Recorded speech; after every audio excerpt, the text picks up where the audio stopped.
2K has had a lot of interesting things. Whether it was having your own crib with minigames, signing autographs to earn VC, or being able to play against a team full of players who were 4 years old. 2K has had some really interesting features, and a lot of people either forgot about them or never even knew they existed. And that's why today we're looking at 10 interesting things 2K used to have. They know he's gonna keep coming and coming and coming, and that they may not have an answer for it. What? Number 10. At number 10, we have the crib. This one goes all the way back to the older 2Ks, like 2K6 and 2K7. Back when MTV Cribs was huge. Show you some more of my stuff. MTV Cribs. And 2K decided they wanted a cool addition to the game, so they added the crib. It was basically the first version of what we now know as a MyCourt, except there was no actual court to shoot on. Instead, it was just your player's apartment. But as you played the game, you earned crib points, which let you unlock furniture, posters, jerseys, and you definitely can't forget about the bobbleheads. But it was pretty cool. You could walk around, look at your accomplishments, decorate the room, and even look out the window at that amazing view. But the coolest part was that you also could play mini games in there, like air hockey and darts. Stuff that had nothing to do with basketball, but it gave you something to do outside of playing the game itself. But it made it feel like your time actually mattered, because everything you earned was saved here, and they even gave you a trophy case to show those off as well, just like we have in today's games. Looking back, this was way ahead of its time, and honestly, it's kind of crazy to think that this idea existed way before MyCourts were even close to being a thing. But 2K letting you be on MTV Cribs was cool. This is my favorite flavor vitamin water right here. Bam! But what we have next is much more confusing at Number 9. At number 9, we have Frisbee Golf. In 2K20, 2K decided to randomly add Frisbee Golf to the neighborhood. You would grab a Frisbee from the rack, hold the right stick back, flick it forward, and try your best to land it in the target. But the most interesting part is you could actually get VC if you got a par. But going over par earned you absolutely nothing. But like most current things that 2K tries to add to the game, some of the ideas are there, but the execution is just awful, and instead of improving them, they just drop the ideas completely. I don't think anybody knows why this was really added. Maybe Ronnie 2K played a ton of Frisbee Golf one summer, and then he got them to add it to the game. Who knows? But hey, at least they gave you some free VC. And Frisbee Golf was definitely an interesting thing to be in 2K, but there's another interesting thing that we used to be able to do at Number 8. At number 8, we have choosing your nickname. We all know that every year in MyCareer, no matter how good or bad the story looks, we're going to be getting some bum-ass nickname like MP or whatever 2K forces on us that year. But back in older 2Ks, you actually had the option to choose your own nickname, and they had some pretty wild ones. You could pull a Jason Collins and go around having dudes call you Big Daddy. Here's Big Daddy. He takes it in. Wow!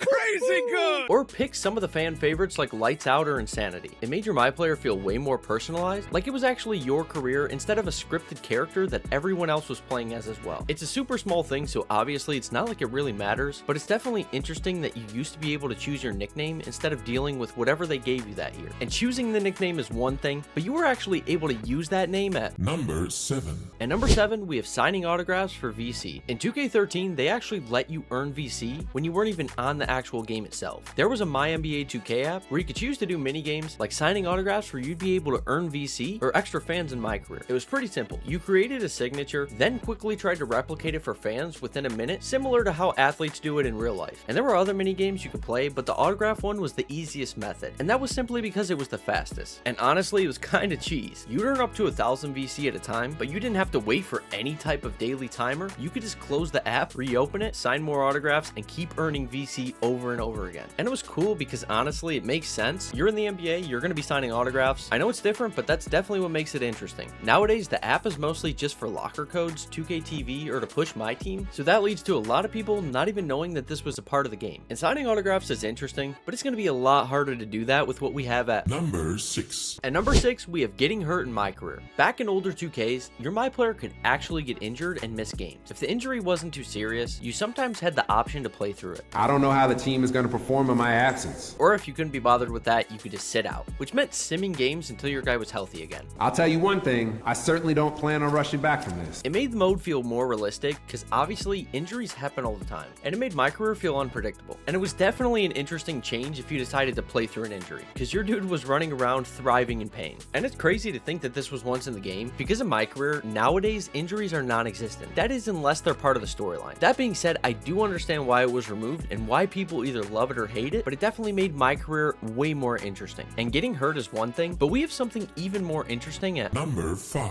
At number 5, we have cutscenes in 2K7. A lot of people think that the first 2K game with cutscenes was 2K14, but 2K actually had cutscenes way before that. In 2K7's 24/7 mode, which was basically the early versions of a MyCareer, for the first time 2K added a full story-driven career mode with cutscenes and voice acting, and it honestly was way ahead of its time, especially for basketball games. Go team? And the cutscenes were kind of crazy. You played games trying to earn an invitation to the Legends charity tournament at Rucker Park, and you even had a rival named Bernard. Bernard Skills Rogers game. It was really a shell of what MyCareer would eventually become in 2K14, except this man was no Jackson Ellis. Guess what? Right now, I got my finger on you, and I'm about to have a whole lot more. What?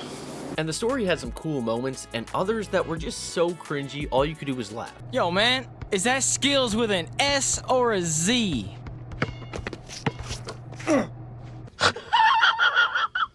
But that being said, it did have about 8 to 10 hours of cutscenes and gameplay, and it's definitely interesting that this is the actual first 2K game with cutscenes in a MyPlayer type mode. And 2K7 having cutscenes was definitely interesting, but not as interesting as what we have at Number 4. At number 4, we have the greatest mode from 2K12. In 2K11, one of the most beloved modes was the Jordan Challenges. So in 2K12, 2K introduced the NBA's greatest mode, but it wasn't just Michael Jordan this year. The NBA greatest mode had a ton of legends, guys like Wilt Chamberlain, Kareem, and even Dr. J. And what made this mode so different from the Jordan Challenges is that it wasn't actually about completing any moments or completing any specific objectives. You just had to win the game, and you didn't just complete these moments for fun, you unlocked legendary teams and players. And another cool thing that this mode had, for the really old school legends like Jerry West and Bill Russell, 2K even used a black and white filter, so it actually felt like you were playing in that era. And it's easily one of the most history focused modes 2K's ever had. And playing as legends was awesome, but what if I told you 2K used to let you play as a 4-year-old kid at Number 3. At number 3, we have the kids team. Back in 2K12, there was a hidden team made entirely of kids. I mean, they legit had a 4-year-old kid who was 4'6". And the craziest part is, there's no explanation at all for why this team even existed. Some people think it might have been the developers' kids, or even Make-A-Wish kids who wanted to be in 2K. But no one actually knows why this was in the game. Either way, being able to put a team full of tiny 4-year-olds against the Dream Team, that honestly just sounds insane. And the funniest part, they were all pretty high overalls, and a 4'6" kid dunking on Kobe is just something that's insane to see in 2K. It's easily one of the strangest things they've ever had in the game, and playing with a team full of toddlers is definitely interesting, but what's even more interesting is what we have at Number 2. At number 2, we have cheat codes. One of the wildest things that we just talked about, being the kids team, that was actually a cheat code in 2K12, and that wasn't the only one. And they even had ones where you could add people like Mike Wang to the game, and you did that by typing in the 2K sports team, and then you unlocked a team full of developers. A lot of people would definitely love if they could still put him into the game, because when he decides to patch your build, you could just load into a game against him and then just drop him off real quick. But cheat codes, they didn't even start in 2K12. For that, we go all the way back to the original NBA 2K on the Dreamcast. That's where you could type in codes that were straight up hilarious. You can make players tiny, turn everyone into massive 25-foot monsters, or give every player on the court a fat body. And for some reason, they also had a cheat code that made your coach have stomach pain the entire game, which I still have so many questions about. Maybe 2K had beef with some of the coaches, but over time, cheat codes basically got replaced by locker codes, and sadly, they're nowhere near the same at all. Locker codes today are almost exclusively for My Team packs or small amounts of free VC, and the days of typing in a code to unlock something crazy or unexpected, those are gone. And that's why this is easily one of the most interesting things that was in 2K. And cheat codes are wild, but not as wild as what we have at Number 1. At number 1, we have Diddy. If you typed in the cheat code "ain't no party like a Diddy party," you were actually able to use the diddler. No, ain't no party like a Diddy party, so. Yeah, that's what's up. Number 1. All jokes aside, at number 1, we have custom rosters in MyCareer. Back in older 2Ks, before starting your MyCareer, you could load up a custom roster and actually use it in your MyCareer instead of the default one. You could put legends on modern teams, add your friends to the game, or if you wanted to make things easy for yourself, you can make every player 25 overall and the shortest height possible. We just talked about the teams you unlock from cheat codes, and you could also add players from those teams as well. So that means you could play against Mike Wang or abuse a team full of 4-year-old kids. Whatever you're into, the possibilities were endless, and it honestly kept MyCareer feeling interesting and stopped it from getting boring. That being said, it was most likely removed because people abused it with the 25 overall method, but if that's the case, 2K should at least let us play MyCareer in different eras, especially since those rosters are already in the game. But now, it feels like MyCareer is almost entirely built around online play, and that hurts the experience for offline and casual players who just want something different. And that is 10 interesting things that 2K used to have. Let me know in the comments if I missed any, or which one's your favorite. I really appreciate all of you guys, and thank you so much much for 6,000 subs. You guys are honestly the best, and I really just hope all of you just Stay saucy. Ever since I can remember, I've been popping my collar,